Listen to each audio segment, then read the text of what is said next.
Introduction. Le caméléon avance lentement, mais il ne recule jamais. Proverbe Peul. You, Écho d'Afrique est dans la place. C'est votre émission qui ne mâche pas ses mots, qui ne prend pas de gants, et qui vous sert l'actualité mondiale avec la sauce pimentée qu'il faut. Je vois déjà mes abonnés de Lomé, de Cotonou, de Bamako qui arrivent en force. Lâchez vos émojis de feu dans les commentaires.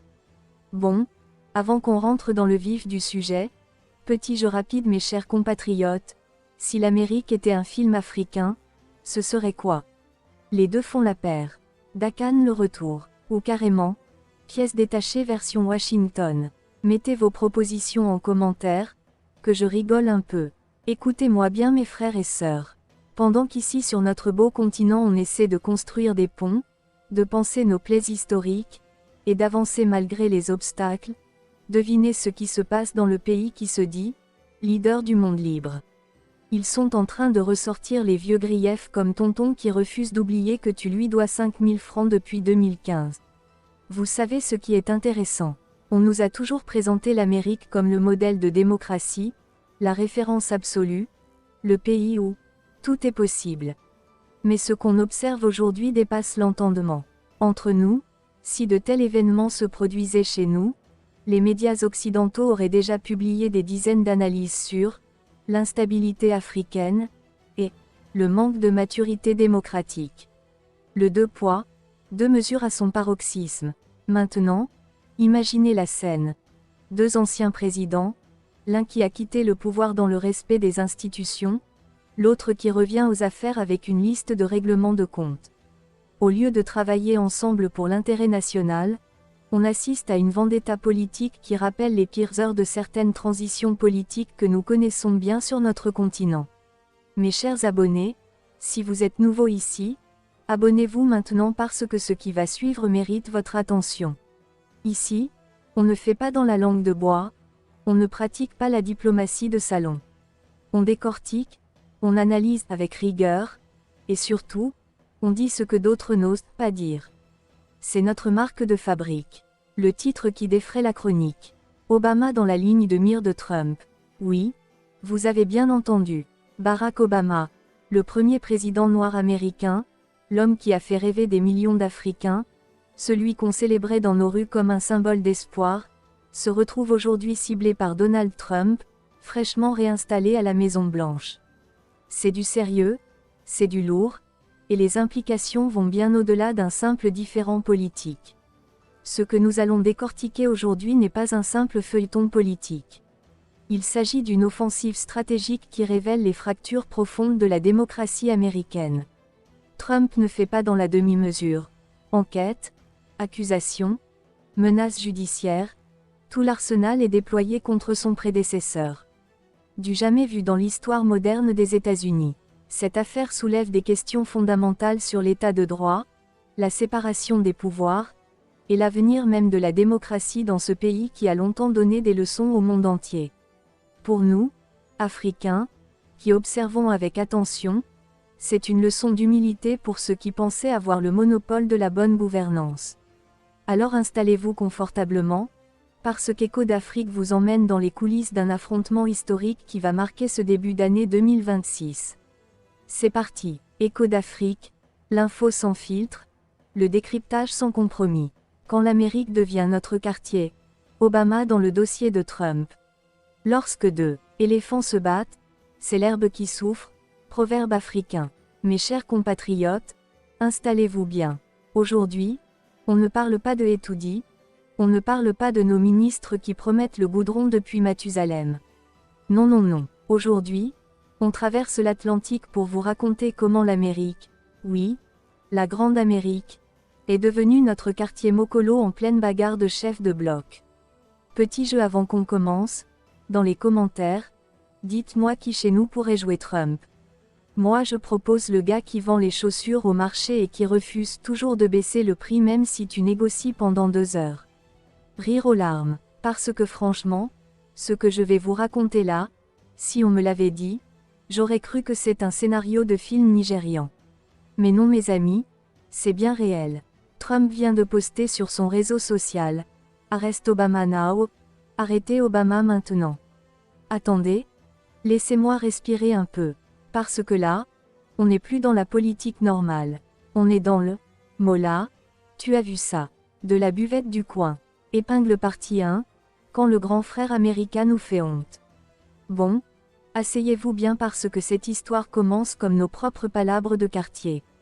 Vous vous souvenez quand votre voisin qui se la racontait toujours, celui qui portait costume cravate même pour aller à l'épicerie, celui qui donnait des conseils à tout le monde sur comment vivre sa vie, vous vous souvenez le jour où vous l'avez retrouvé en train de se battre avec sa femme devant tout le quartier. Voilà, c'est exactement ça l'Amérique aujourd'hui. Parce que soyons honnêtes mes frères, l'Amérique, c'est ce pays qui nous traite de Banana Republics, qui nous parle de démocratie immature, qui envoie des observateurs pour surveiller nos élections comme si on était des enfants en classe de CM2. Et aujourd'hui, le président actuel veut arrêter l'ancien président. Moi je dis, oncle Sam, bienvenue au club. Cotillon, vous imaginez la scène, Trump se réveille un matin, prend son téléphone parce que ce monsieur-là, il tweete plus qu'une vendeuse de beignets ne crie « beignet chaud » et il écrit tranquillement « arrêtez Obama ». Comme ça, comme si c'était normal, comme si on demandait juste d'arrêter quelqu'un qui a traversé au feu rouge. Contexte pour ce qui arrive, Minneapolis, cette ville américaine, a connu des violences. Des gens sont morts, le FBI a fait des perquisitions, des documents secrets ont été déclassifiés. Et maintenant, Trump accuse Obama de « attendez, accrochez-vous », de trahison. Mes amis, la trahison, le mot le plus lourd de la politique. C'est comme quand ta go te dit « on doit parler », tu sais que c'est terminé, tu sais que ça va chauffer, tu sais que tu vas souffrir. Franchement, si c'était chez nous, les gens diraient « ah, encore l'Afrique et ses problèmes ». Mais là, c'est l'Amérique, le pays de Superman, de Hollywood, de Beyoncé. Et ils sont en train de nous faire un remake de Negandway, version Washington. Rire aux larmes, la question que tout le monde se pose, mais qu'est-ce qui s'est passé exactement? Comment on est arrivé là? Épingle partie 2, l'histoire comme dans un taxi de Yaoundé. Imaginez que vous êtes dans un taxi de Yaoundé, vous savez, ces taxis où le chauffeur connaît tous les scandales de la ville, où les passagers commandent tout, où les débats sont plus chauds que le pepper soup de Mamie Adjoa. Le chauffeur commence, vous avez vu ce qui se passe en Amérique là. Un passager répond, mon frère, laisse-moi tranquille avec l'Amérique. Ici on a nos propres problèmes. Mais le chauffeur insiste, non mais attends, écoute d'abord.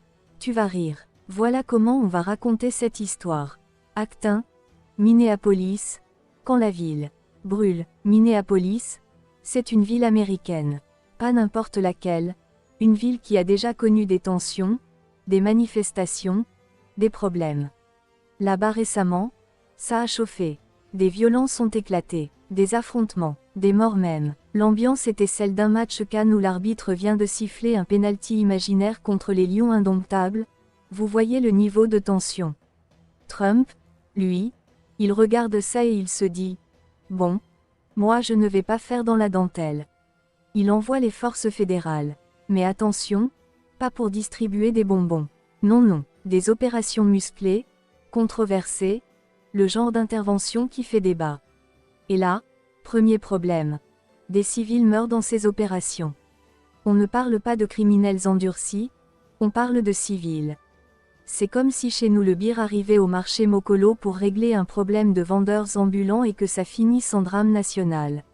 Les Américains commencent à se poser des questions, mais attendez, on est en Amérique ou en zone de guerre? Acte 2, le FBI débarque, façon, opération Épervier. Vous vous souvenez de l'opération Épervier chez nous, quand le gouvernement a commencé à arrêter des ministres, des directeurs généraux, tout le monde tremblait. Même celui qui n'avait rien fait se demandait si son tour n'allait pas venir. Eh bien, Trump a fait pareil. Le FBI, leur police fédérale, les gars sérieux quoi, commencent à faire des perquisitions. Ils débarquent dans des bureaux, dans des maisons, ils fouillent partout. Ils cherchent des documents, des preuves, des connexions. Et devinez quoi, ils trouvent des documents classifiés. Des papiers top secrets, le genre de documents que même ton petit frère ne doit pas voir, le genre de trucs qui peuvent faire tomber des gouvernements. Moi quand j'ai appris ça, j'ai pensé à notre voisin qui cache l'argent du ménage dans ses chaussettes et qui se fait attraper par sa femme pendant le grand nettoyage. Rire aux larmes, tu vois la honte. Acte 3. Les documents déclassifiés, le dossier qui tue. Maintenant, écoutez bien parce que là, ça devient technique mais je vais vous expliquer comme si on était à la buvette. Trump décide de déclassifier des documents. Déclassifier, ça veut dire rendre public ce qui était secret. C'est comme quand quelqu'un décide de révéler tous les secrets du quartier lors d'une réunion publique, vous imaginez le scandale. Dans ces documents, il y a des informations sur les opérations de Minneapolis, sur qui a donné quels ordres, sur qui savait quoi, sur qui a autorisé quoi.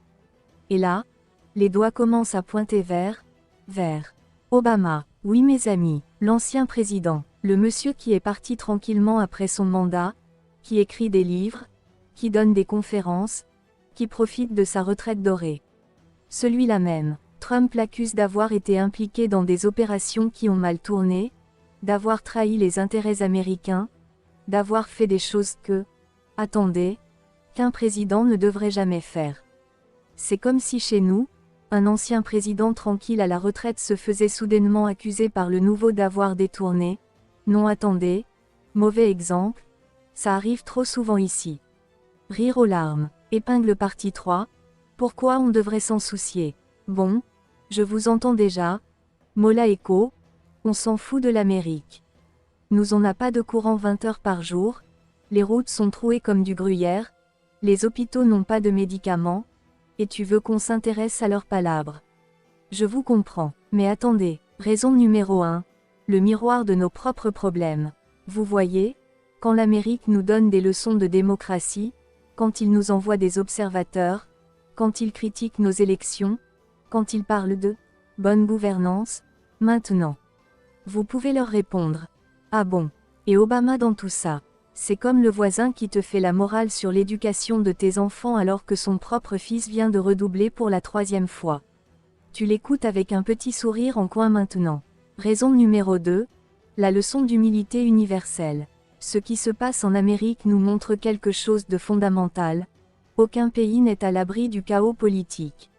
Même pas le leader du monde libre. Même pas le pays le plus puissant du monde.